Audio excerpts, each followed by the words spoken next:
Today's podcast is brought to you by Kentucky Farm Bureau Insurance. When it comes to home and auto insurance, it's important to have the right coverage from a company and an agent you can trust. Someone who will help you properly protect the people and things you love most. So if the unexpected happens, you and your family can rest insured. To request a free quote, find your local KFB insurance agent at mykfbagent.com. Kentucky Farm Bureau, big on commitment. Hey, Matt, how's it going? It's going well. How are you? I'm good. We've got a good one today. Yes, this is one of my favorite people in Farm Bureau. She's lots of energy and a great family that she comes from. So we're really excited about today's podcast. Yeah, we'll get to hear a lot about her background and how she got to where she is. And it may have taken us a minute, but we got her here. So we're really excited. This was our in-person one this month, so we're pumped. She had car problems, everything. I mean, she had everything. Try to get here. Starting to think we were getting dumped, but it's okay. Yeah. But I think the audience will like this a lot. No, so without further ado, I'm Renee Carrico. And I'm Matt Hilton. And this is Between the Rows.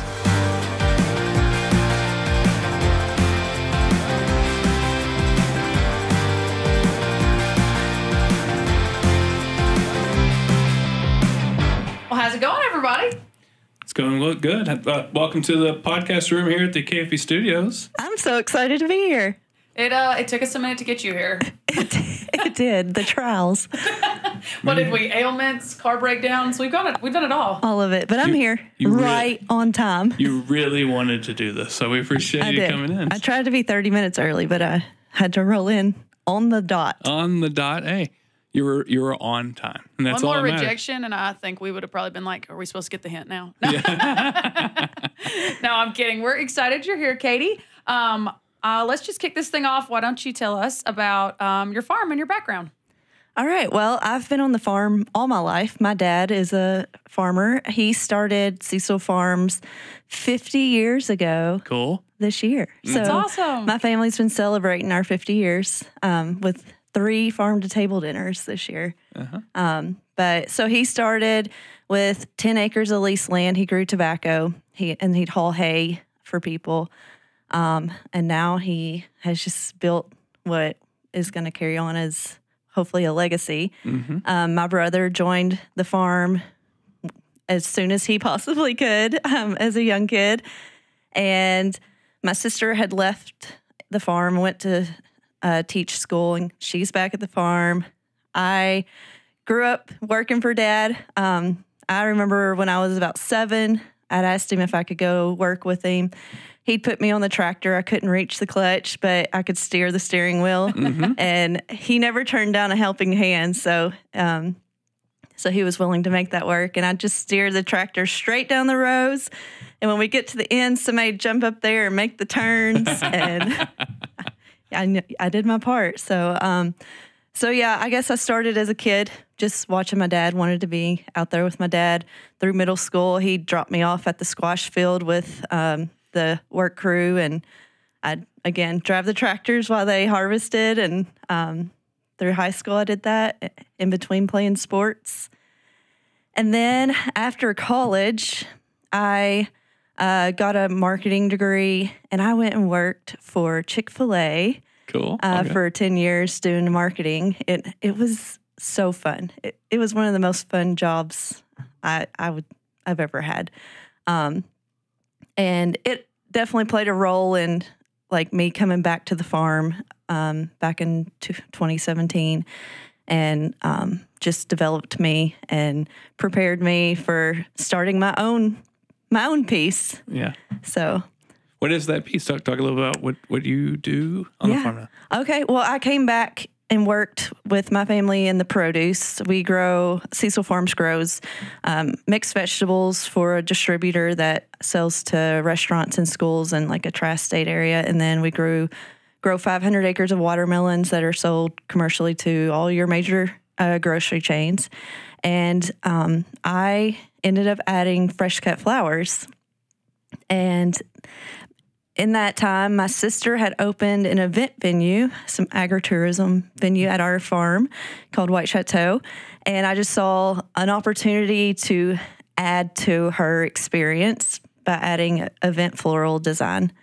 So now I grow fresh cuts that I sell wholesale in the central and western Kentucky to other designers, and then I am a wedding and events floral designer. Yeah, that's cool. Cool. Yeah, I remember, I don't know, a year or so ago, you won an award at the Farm Bureau event, and then your sister won an award one year, and your dad won it. I mean, I was like, good, this family's got it going on here. Yeah, that was fun for us. We enjoyed that. Yeah, nice little run there. Yeah. So when you talk about we talk about expansion of a farm, a lot of times we talk about on the same base, which is what you meant for a while there. But you've recently gotten married, and so you've kind of moved some of your production, correct, to a new area in the state, and you're kind of rebuilding over there. Tell us a little bit about that. I am. I've moved 2 hours away to the big city of Fountain Run, Kentucky, that a lot of people don't even know where it is, because it's about a population of 200 and some. And so my husband, John, has handed me over a little piece of land where I started growing the fresh cuts there. And he's definitely been very helpful in that transition. So the fresh cuts are grown there. A lot of my business with the weddings are still in Owensboro area. So I'm on the road a lot. I tell people I spend half the time in Owensboro and half the time in Fountain Run, because that's just where the clients know me. Mm-hmm. So building a client base in the central eastern area of Kentucky is the goal now. Mm-hmm. And John's from a generational farm as well. He is, yes. He and his dad farm beef cattle, tobacco, row crops, and John is doing squash and zucchini now. So, yeah. So you guys are used to passing each other on the road and just waving. That's what we do a lot of. There he is again. Yeah. I tell you, one of the first people I met was John's dad when I started. I was just a kid when I started at Farm Bureau, and he was just interested in me because I went to Western. Yes, so Al like, is Western. A huge Western fan. Guy, yeah. So he just talked to me and asked about he said, we all have a good broadcasting. You guys are good at the video. He knew all about my degree and I was like, there's somebody that's kind of, because I'm a city guy. I grew up in Louisville. So I just joined this thing, and I was at a Farm Bureau event, and I just kind of felt a little outsider at first, like anybody. And yeah, he was just like, oh, you went to Western? And just talking my head off. I'm like, okay, I like this guy. This is cool. Yeah. So yeah, me and John, your guy we've been buddies since really forever. Good. I think because of that. So yeah. But So what is it about the generations of your farm that's made it so successful? I mean, your dad started with next to nothing. Mm-hmm. What do you think it's worked so well with all y'all having your little piece and all of you having I think that's really a neat thing that y'all kind of have. It's a very diverse farm because everybody had to come bring something to the party, right? Right. So talk about how did that all work? I mean, I think that's a really neat part of your all story. Yeah. I'd say my family went through harder times before I came along. But my dad, the dad that I've always known, is a yes guy. Mm-hmm. He's very innovative, and he'll say yes to trying new things. And I know there's a lot of people, like, it is scary to take that risk and try something new because you might fail. But my dad he might be scared inside, but he's always told us yes. If we want to try something, he's like, let's do it. Mm-hmm. I have this I can offer you. As far as like equipment or something, and he's supported us in that way. So honestly, when I moved home to work in the produce, flowers were not on my mind. It was not the vision I had for my career. And he handed me a bag of like zinnia seeds one year. I was like, go plant these back along the tree line. And so my sister had started a CSA, and I was growing some wildflowers basically. And I was like, well, could I add like a flower subscription onto that?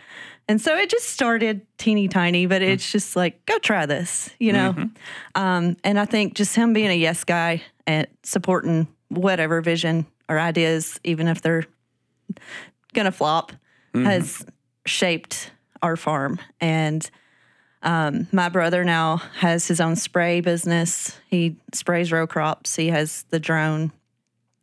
Suzanne does the venue and oversees a lot of the the mixed vegetables. And then my dad oversees the watermelons. And everybody has a piece in all of it, but we all have our own piece too. Yeah, I'd say he has that personality probably because of the watermelons. That seemed like a pretty risky thing to start. It is. Worked out. There's not many watermelon growers in our area, not on his scale. Right, so, right. Yeah, and you think that's just kind of how he works? I mean, just try something and see what happens? Yeah, and he's gone through years and years and years of failed ideas, but he is resilient, and that feeds into the rest of us. Yeah, but yeah, I think it's we're not going to Sunbelt anymore and doing Southeast Farmer of the Year, and I think it is so fitting. Your dad was our last one. We heard like these farms that, I mean, it's like they own the size of a Kentucky county in farmland, or they'd own just truly businesses, LLCs, these giant entities. And then Gary just kept laughing every time somebody would be talked about. And he was like, oh, we're just a little piece. And I was like, yeah, but when you listen to all their stories, and I think you're the one that said it, you're like, he's the only one that started with nothing. Right. And so to think those guys were 8 and 9 generation farmers and so not handed, I don't think any of them were handed what they had, but they were able to transition it into their family. And so I thought it was what a Kentucky kind of comeback story, a guy that had done tobacco, that had all the labor woes of everyone else, that had diversified and brought his kids back. And I was like, what a cool one to end on. Even if he didn't win, it was just like, this is the Kentucky farmer story of like starting from the ground up and trying any way you can to get your kids back. Try some stuff. Yeah, that was really cool. Yeah, we're very proud of him. I don't want to be my daddy, but he's just done a whole lot for us, and we're so grateful for him and his leadership, and my mom. I mean, he's got to do what he's doing because he's has a life partner that supports it, and so our family. They are something special, and I realize that more and more whenever I talk to other people. I'm like, I do have a really special family. Yeah. So the question I'm sure every listener has thought of after you said how cool the Chick-fil-A job was, then why come back? You're doing the Mecca. I mean, what friendlier place can you think of to work? If you're going to be in the food chain, I mean, any person would assume the friendliest place you're going to go is Chick-fil-A. You're in marketing, 10 years. It was so fun. Why come back? So around 2016, Suzanne had started the CSA, and just ideas were flying, and I was just like, I want to be a part of my family's business. It is growing, and now's the time to step in. And I loved my job with Chick-fil-A. I met so many people that just have shaped my life and are still a part of my life. I loved living in Nashville. I had so much fun. I mean, the people I met, the relationships I created through a chicken sandwich. It's incredible. I have some great stories. But the farm was growing, and I wanted to be a piece of that with my family. So I gave up a full-time job with benefits to go home and made a very low income. I started at the bottom. It was hard. It was very hard, but I had so many tools in my toolbox from my past job that I had drive and motivation, and I was going to do something. I just had no idea what I was going to do. And I think mentally that was probably the toughest part of going back home was, what is my piece? Because I didn't know what I was going to contribute. But so did you find a sense of peace when the little toss the zinnias out there ended up turning into what it was? I mean, did you figure out you kind of like filled a void you didn't know was there? It was probably when Suzanne opened White Chateau, and I was like, oh, I can add on something to this. And I didn't have a clue how to design flowers. So I took an online course from a professional designer, and with that course, with all the videos she teaches in, she also gives you like a list of wholesalers and just list of flowers to choose from. And so I just started. I didn't know what I was doing. I just started. So yeah. Sounds like your dad, though. right. Yeah. I mean, that's something that's when it's it's kind of bred into you. I guess a little bit. It's part of your family. It's definitely learned when that's what you surround yourself with. So. Yeah. Warren Beeler always calls it your pedigree. It's a good pedigree. That's a good It's a good pedigree. You got a good pedigree. Papers look good. I'm always like, oh, the most hog man thing I've ever heard. But it's true. I mean, you'll see families and you're like, oh, I see that attribute coming out of their dad or coming out of their mom. And yeah, I'm right there with you. Your mom is a ray of sunshine. And I don't know if I've ever met someone so quietly hardworking, but she just wants to be everybody else's cheerleader. Like when you finally get her one-on-one, you can get her to tell you what she did. Mm-hmm. And quite frankly, she's a huge piece in saving to keep the farm going when she decided to go and be a nurse. But she don't want to talk about that. She wants to put Gary up front and so how much he worked. And I'm like, oh, what a cool cheerleader. Like that humble excitement is just the neatest thing. I see that in all of you kids. I think it's very neat. So yeah, when we went and did his Farmer of the Year video, she was like, oh no, and he was like, no. Yanked her pull her in when she was trying to pull away. Well, he doesn't ever want to talk about himself, and so we have to. Yeah. I think that was probably a tough part for him with that Farm of the Year, is kind of saying, I actually have done some stuff, but he's just not that kind of guy. Yeah, the recognition was hard for him to accept, but we weren't afraid to talk about him. Yeah. So are you grateful for what you could bring back? We talked about this. People might get used to this in the September episodes because another one we talked about, I'm a firm believer in you have to leave to know you want to come home. And there's obviously no rule fits everyone, but I left Kentucky for 3 years and I'm never been more grateful. I felt like I got my feet under me. I got to kind of learn. You graduate college and you're not the smartest kid on the planet. You graduate thinking you're a genius, and then you go to your first job and kind of get kicked in the teeth a minute and go, oh, I got to learn. I got to get some experience. I got to do that in another state, in a whole other industry, and I'll never be more thankful for that. It taught me I wanted to be home. Otherwise, just staying home, I don't think I'd have the appreciation for Kentucky I had. Mm-hmm. Do you feel like that came to you as well by leaving and going to Nashville and like getting experience somewhere else to know you want to come back? Yes, I definitely. So actually in Chick-fil-A, the Cathy family, before any of their children or relatives can work for Chick-fil-A, they require that they go work for somebody else first. And so me doing that, I was like, now I get it. You go work for somebody else and maybe you'll be really grateful for, the benefits you're getting from working with your family, even though it may not look like money or health insurance or that kind of thing, but just having that team of people who just really love you to the core. So when did you, growing up on a farm, when did you get introduced to Farm Bureau? When did you started getting involved in that kind of thing? Yeah, my dad was the president a few times for Davis County Board. So as a little kid, I was running around, board meetings, annual meetings. But my first experience with, I guess, leadership in Farm Bureau was just a few years ago. I was on the Davis County Board, asked to be on the Davis County Board as young farmer representative. Uh-huh. And then I got selected for the LEAD program just a few years ago. And I will say the Farm Bureau LEAD program changed my life in agriculture and leadership.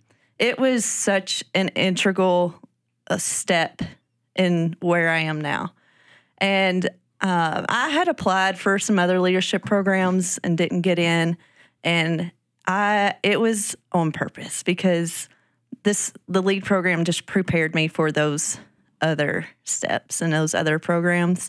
So I did the 2-year program and met amazing people that are just friends forever now. And I've just had the opportunity to step up on the Davis County Board. I'm the Generation Bridge Chair now for Davis County. I'm the Generation Bridge Chair for District 2 and the Secretary of the Generation Bridge Core Committee. So the LEAD program has definitely just served its purpose, I think, in my role in Farm Bureau, and hopefully continues to. I have goals of going further with Farm Bureau if that works out, but I'm really grateful for that. I did a year of LEAD, and then the second year of LEAD, I also did Kentucky Ag Leadership Program, and so that was 3 consecutive years of just being gone and traveling and learning so much and creating relationships and really learning or securing what my values are and who I am in agriculture and who I am just in the world. because you face a lot of adversity and other opinions, but man, it was just such a healthy experience and growth. Right. I think what's cool about that is, some folks they were in the youth contest or they were a young farmer. Yeah. I missed all of that because I was too old. You're right. But I mean, there's different ways to get in. And Yeah. I think Generation Bridge is another for those folks that maybe haven't been doing it this whole time. They can just kind of jump in at that part of their life. Yes. So that's really cool to hear. And I mean, the lead program, I've got to help here and there and be a part of some things here and there. It is a really neat. It's real laid back, but it's a leadership training, but it's not. I don't want to say stuffy it was so fun. about it. It's just laid back and it's very Farm Bureau of us how we put it on. So. Farm Bureau does a wonderful job. Yeah. Yep. So how neat is it for you? So we joke about at my job, my husband works in a plant. So when he's done with work, it's over. He's 7 to 3, and then if his phone rings, something is literally broken down completely because there's people already on second that should have fixed it. He laughs. My phone rings 24/7. If guys are farming and they just got a break, they're going to call me then to ask me. I missed a call just now from a state director who's probably checking in about a beef meeting in a couple weeks. He just got a chance to breathe and think about it. So. We have a total different balance, but you and John have both kind of grown up in these roles where you both were with your dads at meetings and you were both, he was on the Young Farmer Committee. I mean, so is it easier having that, or do you just find your schedules are going opposite directions? Like, do you think it's easier that you have an understanding of what each other are wanting to do? I would say yes, and I'd say we just don't know any different. It works for us.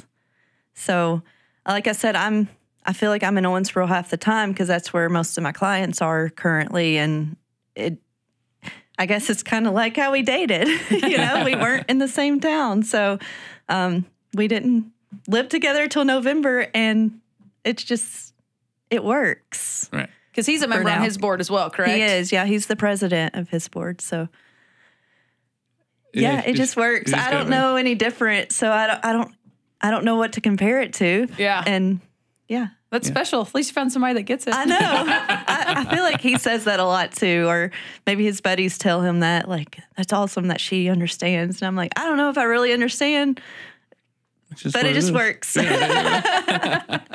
So you won an award a couple years ago through Farm Bureau. Talk about that. What did you win, and what does that even mean? What did you turn out winning here? The Generation Bridge Advocate of the Year award. I would have to say that is a contribution of my whole family, not just me. I just got to be the face Sounds like your daddy that received it. Because my family, we have given generously to our community through produce and education and agriculture. And so we work with the Boys and Girls Club in Owensboro, and we've done that 6 or 7 years now. Suzanne started that before I moved back. But they have a greenhouse at their facility. And so in the spring, we go and we have a group of kids we work with, and they get to start seeds. So they'll start growing some vegetables and some flowers. And we just take them through a whole summer of what we do. They get to do it. And so once their vegetable seeds are sprouted and ready to plant in the field, they bring those out to our farm, and we have a row in the field that's just for them, and they plant it, and then they come back and harvest it. And then this year they hosted their first farm-to-table dinner at White Chateau, where the kids got to eat what they harvested and grew all summer. So these kids, most of them live in town, have no farm history, don't go to the farm on the weekends. So this has been a really big piece of where does your food come from and what does it take to even grow it? Mm-hmm. And so they love it. They get dirty. They love seeing the horses and the dogs. Every time they come, they're like, could we spend less time in the vegetables and more times with the kittens? But it's fun and it's rewarding for us and for them. But I don't know, it pulls the heartstrings to work with the kids who are just like, wow. Right. So that's a big piece of our family farm, like advocating and just teaching the next generation, so we don't lose that farm connection. Right. I think it's so interesting. Owensboro, there's just so many known farms, whether it's a farm market, whether it's people that have been influential on the Farm Bureau board, county agents, people that have done trials with the UK specialist. I mean, Davis County is just known for a lot of things, poultry, tobacco. I mean, you name it, it's been in that county. So it's wild in a county that active that there's still students that don't know. There's still kids that have never seen, never gotten out there, never. And so I think that's a testament to you guys. You know, you can have as many outspoken farmers as you want in a county, but the work's never done. So finding your piece to keep that going, I think is incredible. Yeah.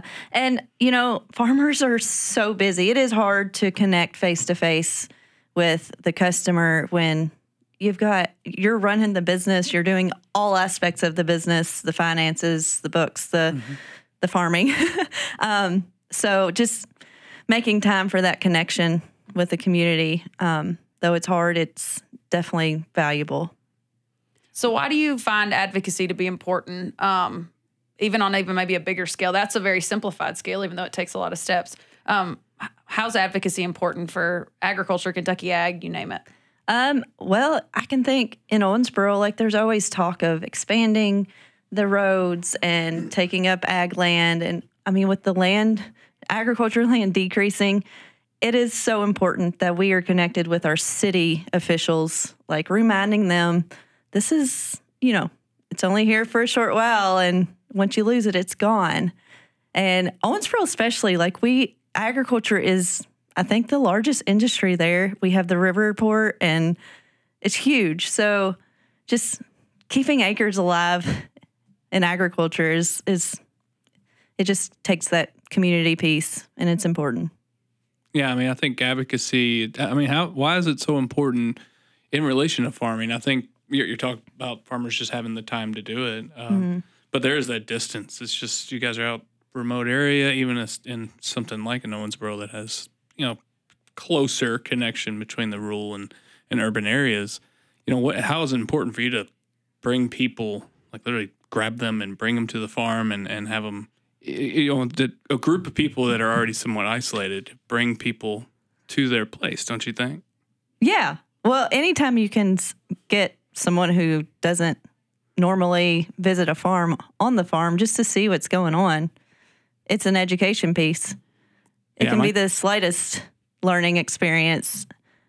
Well, I mean, that's like my kids are, you know, here I am working at Farm Bureau, and we always make sure they go get a pumpkin and do all the things that you do, you know, and they're amazed every time because they just don't see it. I think they see it more than a lot of kids they're in school with. Yeah. But you know, it's every time you're right. It's a learning experience every time for them. They learn a little something that they didn't quite understand before. And I think that's the value, to take advantage of that and be, you know, somewhat aggressive, get people out to your farm and have them see what you do. So your all's farm is fun too, in the sense that, on the watermelon side, I think people in rural counties, at least when they get in the rural areas, they're at least used to getting behind a spray rig, maybe get caught behind a planter.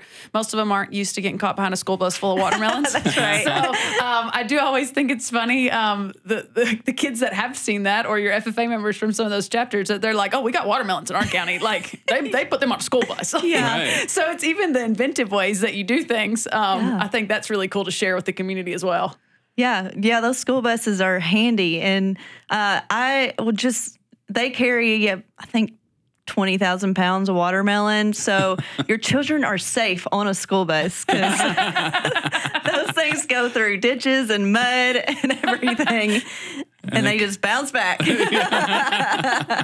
Your safety awareness motion month for your school buses. Watermelons are okay, so is your kid. Yeah, it is entertaining. I guess we've been growing watermelons over 15 years, probably more. So I'm used to that. But I forget that is not normal to somebody. It is funny the first time you see it when they're like, oh, I hope it doesn't bother you. Like the people that have the lease doing the people, like who else would it be? But anyway, the people that are leasing this ground for watermelons, they're coming pick today and you see the bus pull in and you're like, oh, of course they are. Yeah. Why wouldn't they bring a school bus? Yeah, talk about a workout too. Like everything's handpicked and you toss the watermelons across the field, up into the bus.